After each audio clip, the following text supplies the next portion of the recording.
ಇನ್ನೇನು ಬೆಂಗಳೂರಿನಲ್ಲಿ ಸೆಟ್ಲ್ ಆಗ್ತಾ ಇದ್ದಾರೆ. ಒಂದು ಬಂಗ್ಲಾ, 4 ಕಾರು, ಫಾರ್ಮ್ ಹೌಸ್ ಎಲ್ಲವನ್ನು ಮಾಡಿಕೊಂಡು ಸೆಟ್ಲ್ ಆಗ್ತಾರೆ ಅನ್ನುವಾಗ ಈ ಮನುಷ್ಯನಿಗೆ ಏನು ಅನ್ನಿಸ್ತು ಅಂತ ಗೊತ್ತಿಲ್ಲ. ಇದ್ದಕ್ಕಿದ್ದಾಗ ಎಲ್ಲವನ್ನು ಬಿಟ್ಟು ಹೆಂಡತಿ ಮಕ್ಕಳ ಸಮೇತ ಬೆಂಗಳೂರಿನ ಸುಮಾರು 180 ಕಿಲೋಮೀಟರ್ ದೂರದಲ್ಲಿ ಸೆಟ್ಲಾಗಿದ್ದಾರೆ. ಎಲ್ಲ ಕೆಲಸ ಮಾಡ್ಕೊತೀನಿ. ಈ ಕರೆಂಟ್ ಯಾರು ಆಳುಗಳಿಲ್ಲ. ಇಲ್ಲ ನಾನೇ ಮಾಡ್ಕೊತೀನಿ.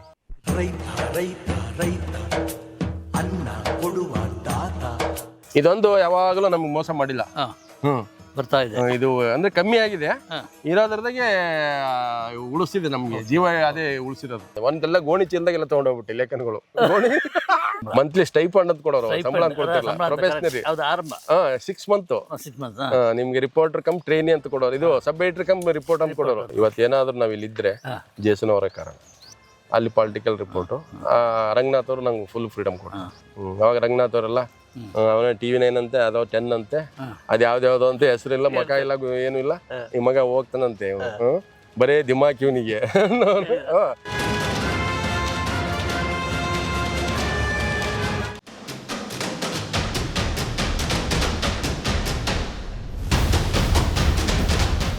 ನಮಸ್ಕಾರ. Ganesh Kasaragod, beyond limits. ನಿಜವಾಗ್ಲೂ ಹೇಳ್ತೀನಿ, ಇದು ಬಿಯಾಂಡ್ ಲಿಮಿಟ್ ಆಗಿರುವಂಥ ಸಬ್ಜೆಕ್ಟ್ ಬಗ್ಗೆ ನಾವು ಮಾತಾಡ್ತಾ ಇದ್ದೀನಿ.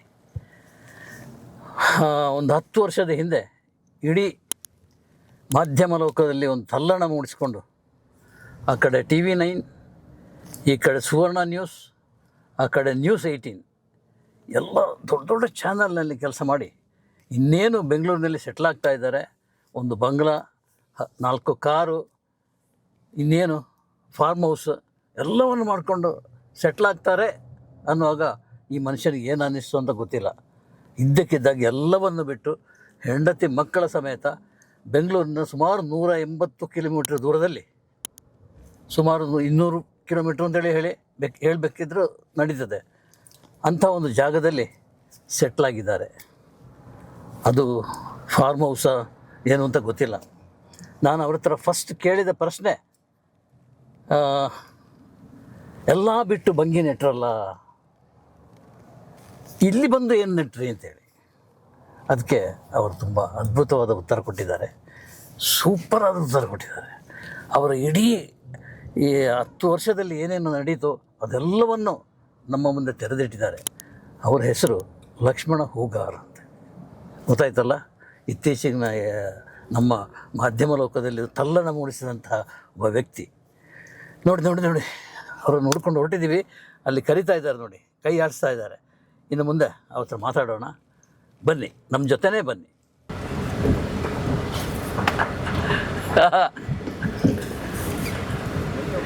ಇದೆಲ್ಲ ಬೇಕಿತ್ತ ಅಲ್ಲ, ನಾನು ಕೇಳ್ಬೇಕಾದ್ರೆ ನೋಡಿ, ನಾವು ಈ ನೋಡೋರು ಏನ್ ತಿಳ್ಕೊಂಡ್ಬಿಟ್ರೆ ಏನೋಮ ಇದು ಅಂತ ಬೆಂಗಾಡು ಅದಲ್ಲ, ಇದು ಗೊತ್ತಿದ್ದೇ ಹಾಗೆ ಇಲ್ಲಿ ಬಂದಿದ್ದಂತ ಸಮಸ್ಯೆ. ಖುಷಿ ಬನ್ನಿ ಸರ್, ಬನ್ನಿ. ಎಂತ ಖುಷಿ ನಮ್ಗೆ ಅಲ್ಲ, ನೀವು ನಮ್ಮ ಬಂದಿರೋ ದೊಡ್ಡದು, ನಂಗೆ ಅದು ಲೆಕ್ಕ ಅಲ್ಲ ನಮ್ಗೆ.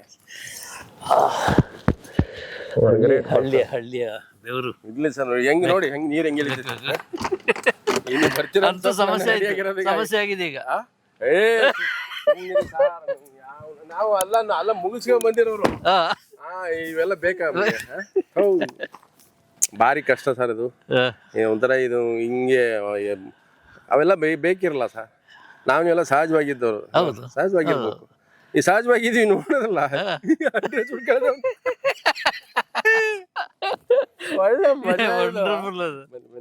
ಆರಾಮದ ಸರ್? ಯಾವ ಕೆಲಸ ಮಾಡ್ತೀವಿ ಅದೇ ಸಮಸ್ಯೆ.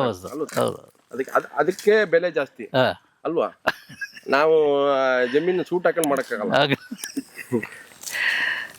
ತೋರಿಸಿ ಇದು ನಾವು ಇಲ್ಲಿ ಬಂದ್ರೆ ರೆಗ್ಯುಲರ್ ಆಗಿ ನಮ್ಮದು ಇದಕ್ಕೆ ಮತ್ತೆ ರೈತರ ಕೆಲಸ ಮತ್ತೆ ಇವು ಹಾಕೊಳ್ಳೇಬೇಕು.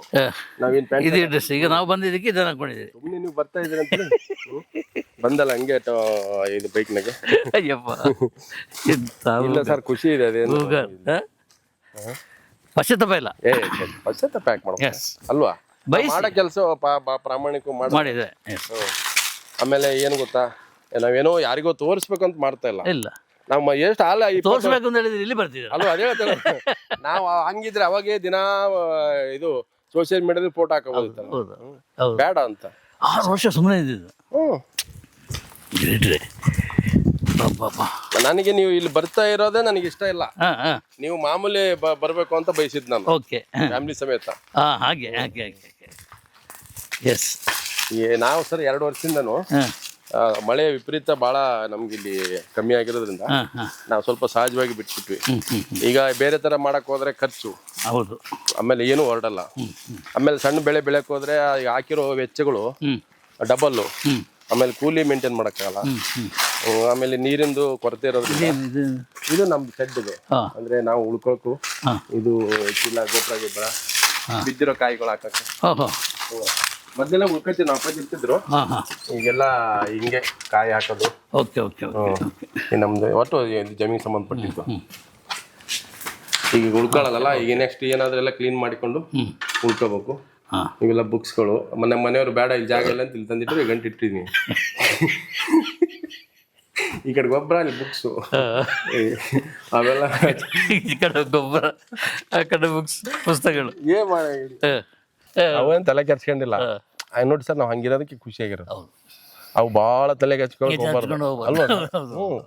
ಸರ್ ಲೈಫು ಥರ ಅಲ್ವಾ, ಇರೋವರೆಗೆ ಖುಷಿಯಾಗಿ ಎಂಜಾಯ್. ಅಪ್ಪಾಪ ಅವ್ರು ನಿನ್ನೆ ಯಾರು ತೀರೋದ್ರಲ್ಲ, ಅವರು ಸಿನಿಮಾ ಎಷ್ಟು ಬೇಜಾರಾಗುತ್ತೆ ಗೊತ್ತಾ, ಹೆಂಗಿದ್ದ ಗೊತ್ತಾ ಸರ್. ಏನಾಯ್ತು, ಯಾವ ಶಾಶ್ವತ ಇದೆ ಸರ್. ಇರೋವರೆಗೆ ಖುಷಿಯಾಗಿ ಒಂದು ಯಾರಿಗೂ ಮೋಸ ಮಾಡ್ದಂಗೆ ಖುಷಿಯಾಗಿ ಬದುಕ್ಬೇಕು ಅಲ್ವಾ. ಒಳ್ಳೇದಷ್ಟೇ ಮಾಡ್ಬೇಕು ಸರ್. ನಮ್ಮೊಂದು ಸರ್ವೆ ಮಾಡೋದು ಒಳ್ಳೇದು ಸರ್. ಯಾರು ಏನಾದ್ರು ಅಂದ್ಕೊಳ್ಳಿ ಸರ್, ನಾವು ಮಾಡೋ ಕೆಲಸ ಕರೆಕ್ಟಾಗಿದೆಯಾ, ಆತ್ಮಕ್ಕೆ ಕರೆಕ್ಟಾಗಿದೆಯಾ, ಅದು ಒಂದಿಲ್ಲ ಒಂದಿನ ಎಲ್ಲ ಒಂದು ಕಡೆ ಹಿಡಿಯುತ್ತೆ. ಕೆಲವ್ರು ದೇವ್ರು ನಂಬ್ತಾರೆ, ಕೆಲವ್ರು ಪ್ರಕೃತಿ ನಂಬ್ತಾರೆ. ನಾವು ಪ್ರಕೃತಿನೂ ನಂಬ್ತೀವಿ, ದೇವ್ರು ಅಲ್ವಾ, ಅದಕ್ಕೆ ಹಿಡಿಯುತ್ತೆ. ನಾ ಇನ್ನೊಬ್ಬರಿಗೆ ಮೋಸನೇ ಮಾಡಲ್ಲ, ನೀವು ಯಾರಿಗೂ ಮೋಸ ಮಾಡಿ ನಾವ್ಯಾಕೆ ಹೆದರ್ಬೇಕಾಗಿಲ್ಲ. 100 ಜನ 100 ಥರ ಮಾತಾಡ್ತಾರೆ. ವಾಟ್ ಐ ಎಮ್ ಅಷ್ಟೇ ಅಲ್ವಾ. ನೀವೇನಿದ್ರೆ ನೀವೇ ಪಕ್ಕ, ಇಲ್ಲದಿದ್ರೆ ನೀವು ಹಾಕಲ್ಲ, ನೀವು ನಾ ಹಾಕಲ್ಲ ಅಲ್ವಾ ಸರ್. ಅಷ್ಟೇ ನಾವು ಒಳ್ಳೆ ಡೀಡ್ಸ್ ಮೇಲೆ ಅಷ್ಟೇ ನಮ್ಗೆ ನಂಬಿಕೆ ಇರ್ಬೇಕು. ಹಂಗಾಗಿ ಈಗ ನೋಡಿ ಪಾಪ ಎಂತಿಂಥವ್ರು, ಅವ್ರಿಗೆ ಏನು ಕಮ್ಮಿ ಸರ್, ಎಲ್ಲ ಸ್ಟಾರ್ಗಳು ಎಷ್ಟು ಆರಾಮಾಗಿದ್ದರು. ಒಂದು ಫೈನ್ ಡೇ ಎದ್ದು ಹೋಗ್ತಾರಂದ್ರೆ ಅಲ್ವಾ. ಎಷ್ಟು ಒಂಥರ ಲೈಫು ಏನಿಲ್ಲ, ಯಾವಾಗ ಹೆಂಗೆ ಅಂತ ಗೊತ್ತಾಗ್ತಲ್ಲ. ಫ್ಯಾಮಿಲಿ ಇರೋದು ಸರ್, ಫ್ಯಾಮಿಲಿ ಇಲ್ಲೇ ಟೌನಲ್ಲೇ ಅಲ್ಲಿ ಮನೆ ಮಾಡಿದ್ ಬಾಡಿಗೆ. ಇಲ್ಲಿ ಬಂದು ಹೋಗೋದು ಕಷ್ಟ, ಬರ್ತಿರ್ತಾರೆ, ಮಗನೂ ಬರ್ತಿತ್ವೆ. ಬಟ್ ಏನಂದ್ರೆ ಇಲ್ಲಿಂದ ಮಗನ ಸ್ಕೂಲಿಗೆ ದೂರ ಆಗ್ಬಿಡುತ್ತೆ, 13 ಕಿಲೋಮೀಟರ್ ಆಗುತ್ತೆ. ಈ ಮಗನಿಗೆ ಬಿಟ್ಟು ಬರೋದಂದ್ರೆ ಒಬ್ರು ಅವ್ರಿಗೆ ಇರ್ಬೇಕಾಗತ್ತೆ. ಬೆಳಿಗ್ಗೆ ಬಿಡ್ಬೇಕು, ಮತ್ತೆ ಸಂಜೆ ಸ್ಪೋರ್ಟ್ಸಿಗೆ ಕರ್ಕೊಂಡು ಹೋಗ್ಬೇಕು, ಎಲ್ಲ ಮತ್ತೆ ಸಂಜೆ 4 ಗಂಟೆಗೆ ಕರ್ಕೊಂಬರ್ಬೇಕು. ಅದಕ್ಕೆ ಬೇಡ ಅಂತೇಳ್ಬಿಟ್ಟು ಅಲ್ಲೇ ಟೌನ್ನಾಗೆ ಮನೆ ಮಾಡಿದ್ವಿ ಬಾಡಿಗೆ. ನಾನೇ ಬೆಳಿಗ್ಗೆ ಬೈಕ್ನಾಗೆ ಬಂದು ಸಂಜೆವರೆಗೆ ಇರ್ತೀನಿ, ಎಲ್ಲ ಕೆಲಸ ಮಾಡ್ಕೊತೀನಿ. ಈ ಕರೆಂಟ್ ಯಾರು ಆಳುಗಳಿಲ್ಲ, ಇಲ್ಲ ನಾನೇ ಮಾಡ್ಕೊತೀನಿ. ಹನುಮಂತ ಏನಿಲ್ಲ ಸರ್, ನನ್ಗೇನಂದ್ರೆ ಎಲ್ಲ ನಾನೇ ಮಾಡ್ತೀನಿ ಅಂತಲ್ಲ, ಇವತ್ತು ಏನ್ ಮಾಡ್ಬೇಕು ಅನ್ನೋ ಪ್ಲಾನ್ ಮಾಡ್ಕೊಂಡಿರ್ತೀನಿ. ಈಗ ನಾನು ಇವತ್ತು ನಿಂಬೆ ಗಿಡಕ್ಕೆ ವೇಸ್ಟ್ ಡಿಕಂಪೋಸರ್ ಸ್ಪ್ರೇ ಮಾಡೋಕಾಗಿತ್ತು, ಅಲ್ಲೇ 1 ವಾರದಿಂದ ಮಾಡಿದ್ದೆ. ನಾನು 2-3 ದಿವಸ ಮಳೆ ಬರುತ್ತೆ ಅಂತ ತಿಳ್ಕೊಂಡು ಮಳೆ ಬರಲಿ, ಬರೀ ಬರುತ್ತೆ ಹೋಗ್ತೈತೆ. ಅದು ಬರದೇ ಹೋಗಿದ್ರೆ ಇವತ್ತು ಸ್ಪ್ರೇ ಮಾಡೋಣ ಅಂತ ಮಾಡಿದ್ವಿ. ಆಮೇಲೆ ನೀವು ಬೇರೆ ಬರ್ತೀನಿ ಅಂದ್ರಲ್ಲ, ಆಮೇಲೆ ಮಾಡ್ಕೊಳ್ಳೋಣ ಬಿಡು ಅಂತ ಸುಮ್ಮನಾದ್ವಿ. ಬಟ್ ಏನಂದ್ರೆ ಅವತ್ತಿನ ಪ್ಲಾನ್ ಮಾಡ್ತೀನಿ. ಈಗ ಮೊನ್ನೆ ಒಂದು 25 ಗಿಡಕ್ಕೆ ನೀರು ಬಿಟ್ಟು ತೆಂಗಿನ ಗಿಡಕ್ಕೆ, ನಾಳೆಗೆ ಆ ಕಡೆ ಒಂದು 25 ಗಿಡಕ್ಕೆ ಇರೋ ನೀರನ್ನ ಸ್ವಲ್ಪ ಇದು ಬೈಫರ್ಕೇಟ್ ಮಾಡ್ಕೊಂಡು. ನೀರಿಲ್ಲ, ನೀರ್ ಕಮ್ಮಿ. 12 ಎಕರೆದಾಗೆ ಅದು ಎಲ್ಲ ತೆಂಗೊಂದು 300 ಗಿಡ ಬರುತ್ತೆ. ಇದ್ರಾಗೆ ಅಡಿಕೆ ಒಂದು 600 ಇತ್ತು, ಅದ್ರಾಗ ಒಂದು 200 ಗಿಡ ನೀರ್ ಸರಿಯಾಗಿ ಸಾಲಿಲ್ಲ. ಒಂದು 350-400 ಇರೋದ್ರಾಗ ಉಳಿಸ್ಕೊಂಡಿವಿ. ಅವಕ್ಕೂ ನೀರು ಶಾರ್ಟೇಜ್, ನೀರಿನ ಸಮಸ್ಯೆ. ಅದಕ್ಕೆ ಎಲ್ಲ ನಾವು ಪ್ರಯತ್ನ ಮಾಡಿ ಎಲ್ಲ ಹೋರಾಟ ಮಾಡಿ ಡ್ಯಾಮಿಗೆ ನೀರು ಬಂತು. ಎಲ್ಲರಿಗೂ ನೀರು ಹೋಗ್ತಾ ಇದೆ, ಜಿಲ್ಲೆಗೆಲ್ಲ ನೀರು ಹೋಗ್ತದೆ. ಈ ನಮ್ಮ ಸರೌಂಡಿಂಗ್ ನೀರಿಲ್ಲ. ಅವಾಗ ಜನ ಕೆಲವರೆಲ್ಲ ರಾಜಕಾರಣಿಗಳು ಏನಂದ್ರು, ಇನ್ನೇನು ಉಗಾರವ್ರಿಗೆ ತೋಟಕ್ಕೆ ನೀರು ಬರುತ್ತೆ, ನಮಗೊಂದು ಹನಿನೂ ಬರಲಿಲ್ಲ. ಪಾಪ ರೈತರುಗಳಲ್ಲಿ ಟ್ಯಾಂಕರ್ ನೀರು ಹೊಡಿತಿದ್ದಾರೆ, ತೋಟಗಳು ಉಣಿಸ್ಬೇಕಾಗ್ತಿಲ್ಲ. ನಮ್ದು ಅದೇ ಪರಿಸ್ಥಿತಿ. ಅದಕ್ಕೆ ನಾವು ನೋಡೋಣ, ಈ ವರ್ಷ ಮಳೆ ಏನಾದ್ರು ಚೆನ್ನಾಗಾದ್ರೆ. ಬಟ್ ಒಂದು ಫೋನ್ ಮಾಡಿದ್ರೆ ಒಂದು ಕೆಲಸ ಆಗುವಂತ ನಾವು ಆ ಲೈನಿಗೆ ಹೋಗೇ ಇಲ್ಲ ನಾವು. ಹಂಗೆ ಏನ್ ಮಾಡಕ್ಕಲ್ಲ, ಹೋರಾಟದ ಇದು ಮಾಡಿದ್ವಿ, ಎಲ್ಲ ಟ್ರೈ ಮಾಡಿ ಹೋರಾಟ ಮಾಡಿ ಬಂದು ನೀರು ಬಂದಿದೆ. ಏನಂದ್ರೆ ನಮ್ಮ ಏರಿಯಾಗೆ ಚಾನಲ್ ಇಲ್ಲ. ಅಂದ್ರೆ ಈ ಸರೌಂಡಿಂಗ್ ಗುಡಿಹಳ್ಳಿಗವನಹಳ್ಳಿ, ಬರಮಗಿರಿ, ಈ ಬೇರೆನಹಳ್ಳಿ, ಈ ಸರೌಂಡಿಂಗ್ ಏರಿಯಾ ಒಂದ್ ಸಣ್ಣ ಉಪಕಲ್ಲ ಆಗಿದ್ರೆ ಈ ಜನ ಎಲ್ಲ ಬದುಕೋರು. ಇನ್ನು ಬೇರೆ ಕಡೆ ಎಲ್ಲ ನೀರು ಹೋಗ್ತದೆ. ಈ ಕಡೆ ಆದಿವಲ್ಲಿ ನೀವು ಬೆಂಗಳೂರು ಬಂದಿರಲ್ಲ, ಆ ಸೈಡ್ಗೆ ಚಾನಲ್ ಹೋಗ್ತದೆ. ಮತ್ತೆ ಇಲ್ಲೊಂದು ಚಾನಲ್ ಹೋಯ್ತು ನೋಡ್ರಿ ಬರ್ಬೇಕಾದ್ರೆ, ಅವೆರಡು ಚಾನಲ್ಗಳೆಲ್ಲ ಹೆಚ್ಚು ಕಮ್ಮಿ ಒಂದು ಅರ್ಧ ಭಾಗ ಹಿರಿಯರಿಗೆ ನೀರು ಹೋಗುತ್ತೆ. ಓಕೆ. ಇನ್ನು ಅರ್ಧ ಭಾಗಕ್ಕೆ ನೀರುಗಳು ಕೆರೆಗಳು ತುಂಬಬೇಕು. ಈ ನಮ್ಮ ಇಲ್ಲಿ ಬರಮಗಿರಿ ಮತ್ತೆ ಇನ್ನೊಂದು ಗುಡಿಹಳ್ಳಿ ಗೋನಹಳ್ಳಿ ಕೆರೆ ಅಂತಿದೆ, ಅವೆರಡು ತುಂಬಿದ್ರೆ ನಮ್ಗೆಲ್ಲ ಸ್ವಲ್ಪ ಅಂತರ್ಜಲ ಇಂಪ್ರೂವ್ ಆಗೋದು. ಮಳೆಗಾಲನು ಕಮ್ಮಿ ಆಯ್ತು, ಆ ಕೆರೆಗಳು ತುಂಬಲಿಲ್ಲ. ಏನಾಗಿತ್ತು, ಎಲ್ಲ ತೋಟಗಳು ಸ್ವಲ್ಪ ಡ್ರೈ ಆಗ್ತದೆ, ಒಣಗ್ತಾ ಇದಾವೆ. ಭಾಳ ಡ್ರಾಟ್ ಸಿಚುವೇಶನ್, ಬರೋದು ಛಾಯೆ ಆವರಿಸಿದೆ. ನಾವು ಅದನ್ನ ಫೇಸ್ ಮಾಡ್ತೀವಿ. ಏನಂದ್ರೆ ಇರೋದನ್ನ ಸದ್ಯಕ್ಕೆ ಉಳಿಸ್ಕೊಳ್ಳೋಣ ಅಂತ. ಈಗ ನೋಡಿ, ಇದು ಒಂದೇ ಬೋರ್ ನಮ್ದು ಈಗ ಆನ್ ಮಾಡಿರೋದು. 3 ಬೋರ್ ಇದಾವೆ, 2 ಬೋರ್ ಅಲ್ಲಿ ನಿಂತಿದ್ದಾವೆ. ಇದೆಲ್ಲ ನೀವು ಬಂದು ಮಾಡಿಸಿದ? ಇದು ಅವಾಗಲೇ ಇದು ತಗೊಳ್ಳೋಗಿದ್ದ? ಅಲ್ಲ, ತಗೊಳ್ಳೋ ಏನೂ ಇರಲಿಲ್ಲ, ಆಮೇಲೆ ಕೂರಿಸ್ಕೊಂಡಿದ್ದು. ಒಂದು 14-15 ವರ್ಷ ಆಯ್ತು. ಇದೊಂದು ಯಾವಾಗಲೂ ನಮ್ಗೆ ಮೋಸ ಮಾಡಿಲ್ಲ. ಬರ್ತಾ ಇದೆ. ಇದು ಅಂದ್ರೆ ಕಮ್ಮಿ ಆಗಿದೆ, ಇರೋದ್ರದಾಗೆ ಉಳಿಸಿದೆ ನಮ್ಗೆ ಜೀವ, ಅದೇ ಉಳಿಸಿರೋದು. ಹ್ಞೂ ಸರ್. ಈ ನೋಡಿ, ಇವು ಹಳದಿ ಕಾಟುಗಳು. ಓ, ಎಲ್ಲ ಅವು ಇಷ್ಟಾದ್ಮೇಲೆ ಎಲ್ಲ ಏನ್ ಮಾಡ್ತವೆ, ತೂತ ಹಾಕ್ಬಿಟ್ಟು ತಿಂದೆಲ್ಲ ಮುಗಿಸ್ಬಿಡ್ತವೆ. ನಾವು ಒಂದ್ ಅಳಿಲಾದ್ರೆ ಹಿಡಿಬೋದಪ್ಪ, ಎಲ್ಲಿ ಯಾರಿಗೆ ಕಾಯೋಣ. ಹಂದಿಗೆ ಕಾಟನೂ ಇರುತ್ತೆ, ರಾತ್ರಿ ಎಲ್ಲ ಹಂದಿಗಳು ಇದು ಮಾಡ್ತವೆ. ಇವೆಲ್ಲ ಬಿದ್ದು ಹಾಯ್ಕೊತೀನಿ, ಹಾಯ್ಕೊಂಡು ಎಲ್ಲ ಬುಟ್ಟೆಗೆ ಹಾಕೊಂಡು ಇಲ್ಲಿ ಹಾಕೊಂಡ್ಬಿಡ್ತೀನಿ. ಆಮೇಲೆ ತೊಗೊಂಡೋಗ್ಬಿಡೋದಲ್ಲ. ಯಾರಿಗೂ ಏನು ಮಾಡಕ್ಕೋ. ಈಗ ಕೂಲಿ ಹಚ್ಚಕ್ ಹೋದ್ರೆ 650-700 ರೂಪಾಯಿ ಕೊಡ್ಬೇಕು ಅವ್ರಿಗೆ ದಿವಸಕ್ಕೆ. ಈಗ ನಮಗೆ 1000 ರೂಪಾಯಿ ಬಂದ್ರೆ 600 ಕೊಡ್ಬೋದು. ನಾವಿದೆಲ್ಲ ಹೇಳಿದ್ರೆ ನಗ್ತಾರೆ ಜನ ನೋಡೋರು. ಅದನ್ನ ಹೇಳಿ ನೀವ್ದಾಗೋದು ಅಲ್ವಾ, ವಾಸ್ತವ ಅಲ್ವಾ? ಸುಮ್ನೆ ಇದು ಇಟ್ಸ್ ನಾಟ್ ಅ ಡ್ರಾಮಾ, ಇದು ವಾಸ್ತವ. ನಾವ್ ಇಲ್ಲಿ ಇಳಿದ ಈಗ ನೀರಾಗ ಇಳಿದಾಗ ಗೊತ್ತಾಗತ್ತಾರ ಆಳ ಎಷ್ಟು, ಅದು ಇದು ಹೆಂಗೆ ಒಳಗೆ ಜಲ್ಲಿ ಇದೆಯಾ ಮರಳು ಇದೆಯಾ ಅಂತ. ಬಹಳ ಜನ ಏನ್ ತಿಳ್ಕೊಂಡ್ಬಿಡ್ತಾರೆ, ನಮ್ಮ ಪತ್ರಿಕೆ ಸ್ನೇಹಿತರು ಏನೋ ನಾಟಕ ಮಾಡ್ತಾರೆ, ಏನೋ ಭಾರಿ ದೊಡ್ಡ ಏನೋ ದೊಡ್ಡ ಎಸ್ಟೇಟ್ ತೋಟ ಮಾಡಿದಾನೆ, ಫಾರ್ಮ್ ಹೌಸ್ ಮಾಡಿದೆ ಅಂತ ತಿಳ್ಕೊಳ್ತಾರೆ. ಎಂತ ಅಯೋಗ್ಯದಂದ್ರೆ, ನೀವು ಕರೆಕ್ಟ್ ಆಗಿ ಬದುಕಿದ್ರು ಜನ ಮಾತಾಡ್ತಾರೆ, ಆದ್ರೆ 3 ಬಿಟ್ರೆ ಆರಾಮ ಯಾರು ಮಾತಾಡಲ್ಲ. ಸಖತ್ತಾಗಿ ಬೆಳೆದ ಕಂಡ್ರಿ ಅಂತ. ಅದು ವಿಚಿತ್ರ ಸಮಾಜನೇ ಅಲ್ವಾ? ನೀವು ಕರೆಕ್ಟ್ ಆಗಿದ್ರೆ ಡೌಟ್ ಜಾಸ್ತಿ ಪಡ್ತಾರೆ. 3 ಬಿಟ್ರೆ ಡೌಟೇ ಪಡಲ್ಲ. ಅದು ಚೆನ್ನಾಗಿದೆ ಅಲ್ವಾ? ಕರೆಕ್ಟ್ ಅಲ್ವಾ? ನಮಗೆ ನೀವು ನಿಜವಾಗ್ಲೂ ನನಗೆ ಒಂಥರ ವೆರಿ ಬೇಜಾರಾಯ್ತು. ಎಂತ ಬೇಜಾರು? ನೀವು ಯಾಕೆ ಬರ್ಬೇಕು ಅಂತ. ಅಲ್ಲ ಕರೆಕ್ಟ್ ಅಲ್ಲ, ಇವೆಲ್ಲ ಏನಕ್ಕೆ ಆರಾಮಾಗಿ ಬರಲೇಬೇಕು ಅಂತ ಅನ್ನಿಸ್ತಪ್ಪ. ಇಲ್ಲದ್ರೆ ಇಷ್ಟೆಲ್ಲ ದೂರ ಇದೆಲ್ಲ. ಲಕ್ಷ್ಮಣ್ ಹೂಗಾರು ಒಂದು ಇಮೇಜ್ ಸೃಷ್ಟಿ ಮಾಡ್ಕೊಂಡಿದ್ದಾರೆ, ಅಲ್ಲೇನು ಹುಡುಗಾಟ ಮಾಡ್ಕೊಂಡು ಬಂದಿಲ್ಲ ಸರ್. ಏನಿಲ್ಲ, ಏನ್ ನಾವು ಅನ್ನಿಸಿದ್ದು ಮಾಡೋದಷ್ಟೇ. ಇದು ಒಂದು ಮಾತಿದೆ, ಎಲ್ಲಾ ಬಿಟ್ಟು ಬಂಗಿ ನಟ್ಟ ಅಂತ. ಹಂಗೆ ಇದು ಹಂಗೆ ಆಗಿರೋದು. ನೀವೇನ್ ನಟ್ಟಿದ್ದೀರಿ? ನಾವು ಅದೇ ನೀನು ನೆಟ್ಟಿದ್ದವಲ್ಲ, ನಟ್ಟದ್ದು ಉಳಿಸ್ಕೊತಾ ಇದ್ದೀವಿ. ಅಲ್ಲ, ನನಗೆ ಆಶ್ಚರ್ಯ, ಈ ಜಾಗ ಇಲ್ಲಿ ಇದೆ, ನಾನು ತಗೋತೀನಿ, ನಿಮ್ಗೆ ಗೊತ್ತಾದ ಹೇಗೆ? ಇಲ್ಲ, ಅವ್ರು ನಮ್ಮ ರಾಮಣ್ಣ ಅಂತ ಹೇಳ್ಬಿಟ್ಟು, ಬೀರನಹಳ್ಳಿ ರಾಮಣ್ಣ ಅಂತ, ಅವರು ನಮ್ಮ ಆವಾಗ ಚಳವಳಿಯಲ್ಲಿ ಪರಿಚಯ ಇದ್ರು. ಅವಾಗ ಅವರು, ನಾನು ಬೆಂಗಳೂರಿನಾಗಿದ್ದಲ್ಲ, ಅವ್ರ ಮಗ ಒಬ್ಬ ಲಾಯರ್ ಪ್ರಾಕ್ಟೀಸ್ ಮಾಡ್ತಾರೆ, ನನಗಿಂತ 1 ವರ್ಷ ದೊಡ್ಡವ್ರು ಅಷ್ಟೇ. ಪ್ರಾಕ್ಟೀಸ್ ಮಾಡುವಾಗ ರೂಮ್ಮೇಟ್ ಆಗಿದ್ವಿ. ಇವರು ಅವಾಗ ಬಂದು ಹೋಗೋರು, ಎಲ್ಲಿ ಊರಿಗೆ, ಬೆಂಗಳೂರಿಗೆ ಬಂದಿರೋರು. ಮನೆಯವರು ಒಂದು ವಾರ 10 ದಿವಸ ಇದ್ದು ನಮಗೆಲ್ಲ ಅಡುಗೆ ಮಾಡಾಕೋರು. ನಾವೆಲ್ಲ ಬ್ಯಾಚುಲರ್ ಅಲ್ಲ.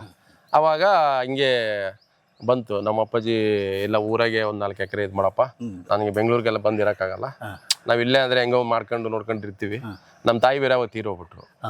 ನಾವೆಲ್ಲ ಚಿಕ್ಕವ್ರಾಗ, ನಂಗೆ 18-19 ವರ್ಷ ಇದ್ದಾಗ. ನಾವೆಲ್ಲ ಈ ವಿದ್ಯಾರ್ಥಿ ಇದರಲ್ಲಿ ಹೋರಾಟ ಅಂದ್ಕೊಂಡು ಬಂದ್ವಿ. ಅವಾಗಿನ್ನ ಮೀಡಿಯಾನು ಬಂದಿರಲಿಲ್ಲ. ನಮಗೆ ಅವಾಗ ಅನಿವಾರ್ಯ ಆಗ್ಬಿಡ್ತು. ಇನ್ನೇ ಬೆಂಗಳೂರಿನ ಬಂದ್ವಿ, ಮತ್ತು ಜೀವನ ನಡಿಬೇಕು, ಮತ್ತೆ ಎಲ್ಲ ಮನೆಗೂ ಇದಾಗಬೇಕಲ್ಲ.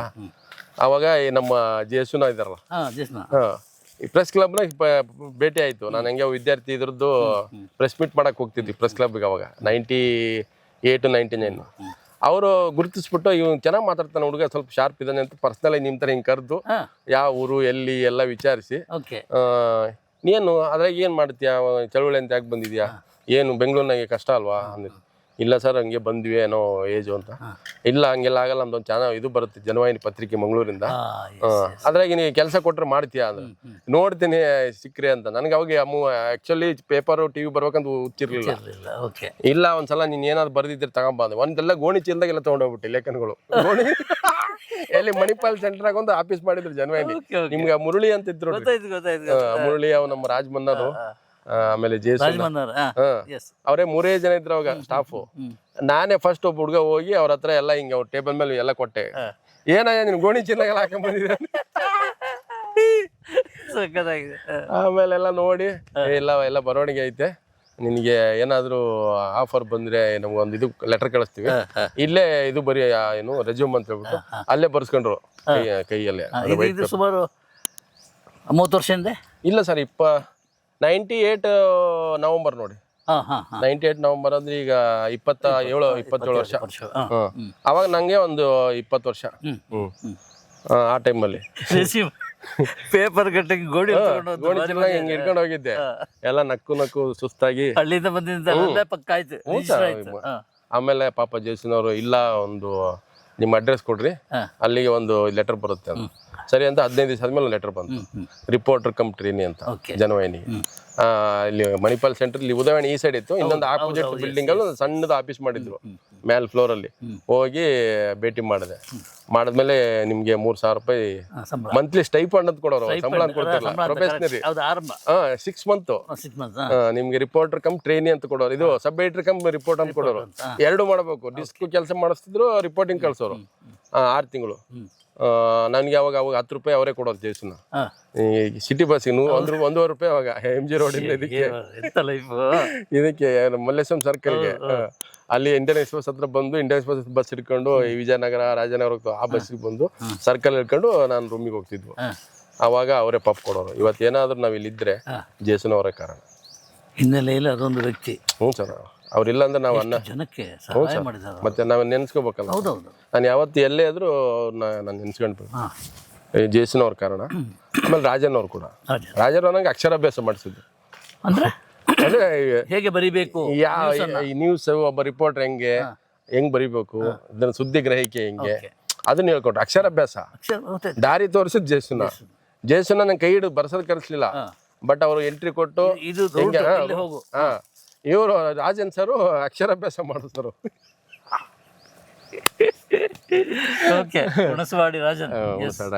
ಅವರು ಆಮೇಲೆ ನಂಗೆ ಭಾಳ ಫ್ರೀಡಮ್ ಕೊಟ್ರು. ನಾನು ಏನ್ ಬರೆದ್ರು ಇದು ಮಾಡ್ತೀನಿ. ಇಲ್ಲ ಜನವಾಹಿನಿ. ಅವಾಗ ಕಲರ್ ಪೇಪರ್ ಅಲ್ಲ ಜನವಾಹಿನಿ, ಒಂಟೆ ಅದು ಕ್ರಾಂತಿ ಮಾಡ್ತಲ್ಲ ಆ ಟೈಮಲ್ಲಿ. ಇಲ್ಲಿತ್ತಲ್ಲ ಅದೇನೋ ಒಂದು ಆಫೀಸ್ ಇತ್ತಲ್ಲ. ಇಲ್ಲ ಅಲ್ಲೇನೆ ದಾರುಸಲಾಂ ಬಿಲ್ಡಿಂಗ್ ಫಸ್ಟ್ ಮಣಿಪಾಲ್ ಸೆಂಟರ್ ಆಗಿತ್ತು. ಅಲ್ಲಿಂದ ಅವ್ರು ಓನ್ ಆಫೀಸ್ ಮಾಡಿದ್ರು. ಇಲ್ಲಿ ದಾರುಸಲಾಂ ಕ್ವೀನ್ಸ್ ರೋಡ್ ಅಲ್ಲಿ ದಾರುಸಲಾಂ ಬಿಲ್ಡಿಂಗ್ ದೊಡ್ಡ ಆಫೀಸ್ ಮಾಡಿದ್ರು. ಅದಾದ್ಮೇಲೆ ನಾನು ಕನ್ನಡಪ್ರಭ ಜಾಯ್ನ್ ಆಗಿದ್ದು. ಅದೇ ರಂಗನಾಥ್ ಚೀಫ್ ರಿಪೋರ್ಟರ್ ಆಗಿದ್ದು ಕನ್ನಡಪ್ರಭ. ಅವಾಗ ಈ ಜನವಾಹಿನಿ ಕ್ರೈಸಿಸ್ ಬಂತು, ಅದೇ ಮುಚ್ಚೋ ಸ್ಥಿತಿ ಬಂತ. ಅವಾಗ ನಮ್ಗೆಲ್ಲ 6 ತಿಂಗಳು ಸಂಬಳ ಇರ್ಲಿಲ್ಲ. ದಿನ ಗುಟ್ಟಳಿಂದ ನಡ್ಕೊಂಡು ಹೋಗ್ತಿದ್ವಿ ಈ ಕಡೆ ಒಳಗೆ, ಈ ವಸಂತ ನಗರಿಂದ 2 ರೂಪಾಯಿ ಕಡ್ಲೆಕಾಯಿ ತಿನ್ಕೊಂಡು. ನಾನು ರುದ್ರಣ್ಣವರೆಲ್ಲ ಜೊತೆ ಇದ್ರಲ್ಲ ಎಲ್ಲ. ರುದ್ರಣ್ಣ ಜನವಾಹಿನಿ ನಿಮ್ಗೆ ಸೈನ್ಕಳೆ ಇದ್ರು ನಮ್ಮ ಜೊತೆಗೆ. ಅವಾಗೆಲ್ಲ ಈ ಜಗನ್ನಾಥ್ ಸ್ಪೋರ್ಟ್ಸ್ ಅವೆಲ್ಲ ಸ್ಪೋರ್ಟ್ಸ್. ನಮ್ಮ ಇವರು ನಮ್ಮ ಸತ್ಯಮೂರ್ತಿ ಆನಂದ್ ಸಿನಿಮಾ ಹೆಡ್. ಎಲ್ಲ ಒಳ್ಳೆ ಟೀಮ್ ಇತ್ತು ಜನವಾಹಿನಿ. ಮತಾಯ್ ಸರ್, ಸನತ್ ಕುಮಾರ್ ಬೆಳಗಲಿ, ಆಮೇಲೆ ಸಂತೋಷ್ ಹೆಗಡೆ, ಎಲ್ಲ ಒಳ್ಳೆ ಟೀಮ್ ಇತ್ತು ಸರ್. ಒಳ್ಳೆ ಟೀಮ್. ಅಲ್ಲಿಂದ ಕೆಲಸ ಕಲ್ತ್ವಿ ಜನವಾಹಿನಿಯಲ್ಲಿ, ರಿಪೋರ್ಟ್, ಫೀಲ್ಡ್ ವರ್ಕು. ಆಮೇಲೆ ಆಕ್ಚುಲಿ ಕನ್ನಡಪ್ರಭ ನಮಗೆ ಸ್ಕೋಪ್ ಸಿಕ್ತು. ಕನ್ನಡಪ್ರಭ ಅವಾಗ ಒಂಥರ ಟಿವಿ ಇದ್ದಂಗೆ. ಅಲ್ಲಿ ಪಾಲಿಟಿಕಲ್ ಆಮೇಲೆ ಸಿನಿಮಾ ಏನೇ ಬಂದ್ರು ಅದ್ರ ಸರ್ಕ್ಯುಲೇಷನ್ ಕಮ್ಮಿ ಇದ್ರು ಇಂಪ್ಯಾಕ್ಟ್ ಜಾಸ್ತಿ, ಅದ್ರ ಇದು ಸೌಂಡ್ ಜಾಸ್ತಿ ಇರೋದು. ಕನ್ನಡಪ್ರಭ ರಿಪೋರ್ಟ್ ಬಂತು ಅಂದ್ರೆ ಜನಕ್ಕೆ ರೀಚ್ ಒಂಥರ ಅದು ವಲಯದಲ್ಲಿ. ಅಲ್ಲಿ ಪಾಲಿಟಿಕಲ್ ರಿಪೋರ್ಟು. ರಂಗನಾಥ್ ಅವರು ನಂಗೆ ಫುಲ್ ಫ್ರೀಡಮ್ ಕೊಟ್ಟರು. ಅವರು ನಿಜ ಹೇಳ್ಬೇಕಂದ್ರೆ ಅಲ್ಲಿ ರಿಪೋರ್ಟರ್ ಆಗದೆ ಒಂದು ಭಾಳ ಜನಕ್ಕೆ ಕನ್ಸಿತ್ತು. ಪ್ರಜಾವಾಣಿಗೆ ಹೋಗ್ಲಿಲ್ಲ ಅಂದ್ರೂ ಕನ್ನಡಪ್ರಭದಲ್ಲಿ ಅವಕಾಶ ಬೇಕು ಅಂತ ಭಾಳ ಫೈಟ್ ಮಾಡೋರು. ಅಂತಲ್ಲಿ ಅವಕಾಶ ಸಿಕ್ತು. ಅಲ್ಲಿ ಒಂದು 3.5 ವರ್ಷ ಮಾಡಿದ್ವಿ. ಆಮೇಲೆ TV9ಗೆ ಜಾಯ್ನ್ ಆಗಿದ್ದು. ಅವಾಗ ರಂಗನಾಥ್ ಅವರೆಲ್ಲ ಅವನ TV9 ಅಂತೆ, ಅದೋ 10 ಅಂತೆ, ಅದು ಯಾವ್ದ್ಯಾವ್ದು ಅಂತ ಹೆಸರಿಲ್ಲ, ಮಕ ಇಲ್ಲ, ಏನು ಇಲ್ಲ. ಈ ಮಗ ಹೋಗ್ತಾನಂತೆ, ಬರೇ ದಿಮಾಕ್ ಇವನಿಗೆ. ರಾಜೀನಾಮೆ ಹೋಗಂತ ಎಷ್ಟು ದಿವಸ ಅಲ್ದಾಡ್ಸ್ಬಿಟ್ರು. ಅವ್ನಿಗೆ ಒಳಗೆ ಬಿಟ್ಕೊಬಿಟ್ರಿ ಅವ್ರು. ನಾನು ಹೋಗಕ್ಕೆ ಕನ್ವಿನ್ಸ್ ಮಾಡಕ್ ಹೋಗ್ತಿದ್ದೆ, ಸರ್ ಬಿಟ್ಟು ಹೋಗ್ತೀನಿ ಅಂತ. ನಡಿ ಅಂತ ಕಳ್ಸ್ಬಿಡೋರು. ಭಾಳ ಇದು ಮಾಡಿ ಕೊನೆಗೆ ಇಲ್ಲ ಸರ್ ಹೋಗ್ತೀನಿ, ಹಾಳಾಗಿ ಹೋಗೋದು ಅದು ವಿಶ್ ಮಾಡಿದ್ದು. ಕೊನೆಗೆ ಅವರೇ ಟಿವಿ ಬಂದ್ಬಿಟ್ರು. ನಾನು ಕಾಮಿಡಿ ಮಾಡೋದು ಒಂದ್ಸರಿ ನಾವು TV9 ಡಿಸ್ಕಷನ್ ಕರ್ಕೊಂಡು ಹೋಗ್ತಿದ್ದೆ. ಅವ್ರಿಗೆ ಚೆನ್ನಾಗಿ ಮಾತಾಡ್ತಾರೆ. ಅವ್ರು ಮಿಶ್ರಾ ಅವರು ಯಾರೋ ಒಳ್ಳೆ ಪಾಲಿಟಿಕಲ್ ಮಾತಾಡೋ ಕರ್ಕೊಂಡ್ ಬನ್ನಿ ಅಂತ. ಇಲ್ಲ ಸರ್ ಕನ್ನಡಪ್ರಭದಲ್ಲಿ ನಮ್ಮ ಚೀಫ್ ರಿಪೋರ್ಟರ್ ಇದೆ ರಂಗನಾಥ್ ಅವರು, ಚೆನ್ನಾಗಿ ಮಾತಾಡ್ತಾರೆ. ಪಾಲಿಟಿಕಲ್ ಒಳ್ಳೆ ಡೀಪ್ ಇದಿದೆ, ಡೆಪ್ತ್ ಆಗಿ ತುಂಬಾ ಪಾಯಿಂಟ್ ಟು ಪಾಯಿಂಟ್ ಚೆನ್ನಾಗಿ ಮಾತಾಡ್ತಾರೆ. ಕರ್ಕೊಂಡ್ ಬನ್ನಿ. ನಾ ಕರ್ಕೊಂಡು ಫಸ್ಟ್ ಕರ್ಕೊಂಬಂದು 2 ಬಿಟ್ಟಿದ್ದೆ. ಅವಾಗ ರಂಗನಾಥ್, ಅಮಿತ್ ಅವರೆಲ್ಲ ಡಿಸ್ಕಷನ್, ನಾವೆಲ್ಲ ಅವಾಗ ಪಾಲಿಟಿಕಲ್ ರಿಪೋರ್ಟ್. ಆಮೇಲೆ ಇದಕ್ಕೆ ಹೋದ್ರು ಅವರು ಸುವರ್ಣ ಸುವರ್ಣ ನ್ಯೂಸ್ ನ್ಯೂಸ್. ನಾನು ತಮಾಷೆ ಮಾಡೋದು, ಏನು ಸರ್ ಟಿವಿ ಬಂದ್ರೆ ನಿನಗೆ ಸಾಯಿಸ್ತೀನಿ ಹೊಡೆದು ನಿನ್ಗೆ. ಬರೀ ಬರೀ ತರಲೆ ಮಾಡ್ತೀನಿ. ನಾನು ಡೇ ಒನ್ನಿಂದ ಇದು ಟಿವಿ ನೈನ್ ಅಂದರೆ ಸ್ಟಾರ್ಟಿಂಗ್ ಅಂತೀವಲ್ಲ, ಒಂದು 7-8 ಜನ ಅಪಾಯಿಂಟಲ್ಲಿ ನಾನು ಒಬ್ಬ. ಯಾವುದೇ ಮೇಜರ್ ಡೆವಲಪ್ಮೆಂಟ್ ಆದ್ರೆ ರಾತ್ರಿ ವಿಮಾನದ ಕಳಿಸ್ಬಿಡೋರು. ಈ ಟೆರರಿಸ್ಟ್ ಅಟ್ಯಾಕ್ ಆಯ್ತಲ್ಲ 2008 ಹೌದು. ಅವತ್ತು 3 ಗಂಟೆಗೆ ನನಗೆ ಕಿಂಗ್ ಫಿಶರ್ ಏರ್ ಕರೆಸಿದ್ರು ಬಾಂಬೆಗೆ ಹೋಗಿ ನೀನು ರಿಪೋರ್ಟಿಂಗ್. ಡೆಲ್ಲಿ ಪೊಲಿಟಿಕಲ್ ಡೆವಲಪ್ಮೆಂಟ್ಗೆ ಬಂದಾಗ ನನಗೆ ಉಗರ್ಗೆ ಬೇಜಾರು. ತೆಲಂಗಾಣ ಪ್ರತ್ಯೇಕ ಹೋರಾಟ ಗಲಾಟೆ ಐತಲ್ಲ, ಫಸ್ಟ್ ಇದು ಸಪ್ರೇಟೇಸ್ಟು ಭಾರಿ ಗಲಾಟೆ ಐತೆ, ಅವಾಗ ಉಗರ್ಗೂ ಬೇಜು ಅಂದರು.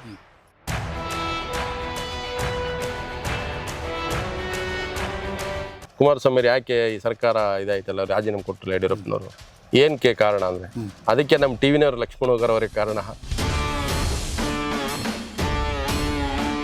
ಅವರೇ ಬೈತಿರ್ತಾರೆ, ನೀನೇನು ಉತ್ಸವ, ನೀನು ಬೇರೆಯವ್ರು ನೋಡ್ರಿ ಹೆಂಗಿದ್ದಾರೆ, ನೀನು ನೋಡ್ರಿ ಹೆಂಗಿದೀಯಾ, ನಿನಗೇನು ಬದುಕೋ ದಾರಿ ಗೊತ್ತಿಲ್ವ ಅಂತ. ನಾನೇನು ತಪ್ಪು ಬದುಕ್ತಾ ಇದ್ದೀನ, ಕರೆಕ್ಟ್ ತಂಗೆ ಬದುಕ್ತಾ ಇರೋದು. ಅಡಿಗೆ ಕೂತ್ರೊಳಗೆ ಒಂದು ಅಡುಗುದಾಣ ಅಂತ ಎಲ್ಲ ಅಡಿಗೆ ಕೂತ್ರುವಾಗ ನಾನು ಇಲ್ಲಿ ಜನಗಳ ಮಧ್ಯೆ ಇದೀನಲ್ಲ, ಇಲ್ಲಿ ಈಗ 24 ಗಂಟೆ ಜನಗಳ ಮಧ್ಯೆ ಇದೆ. ನಾನೇನು ಹೋಗಿ ಕಾಟ್ ಆಗಿದ್ದೀನ ಅಥವಾ ಏನು ಯಾರಿಗೆ ಸಿಗದೇ ಇದ್ರೆ ನಾನೇನು ಮೊಬೈಲ್ ಸ್ವಿಚ್ ಆಫ್ ಆಗಿದ್ಯಾ, ಮುಚ್ಕೊಂಡಿರೋಕೆ ಏನಾಯ್ತು ನನಗೆ ದುಡ್ಡು ಮಾಡೇ ಇಲ್ಲ, ಸಾಧ್ಯನೇ ಇಲ್ಲ. ನನ್ನ ತಾಯಿ ಆಣೆಗೂ ನನ್ನ ದೇವ್ರ ಆಣೆಗೂ ನಾನು 1 ರೂಪಾಯಿ ಅನ್ಯಾಯ ದುಡಿದಿಲ್ಲ.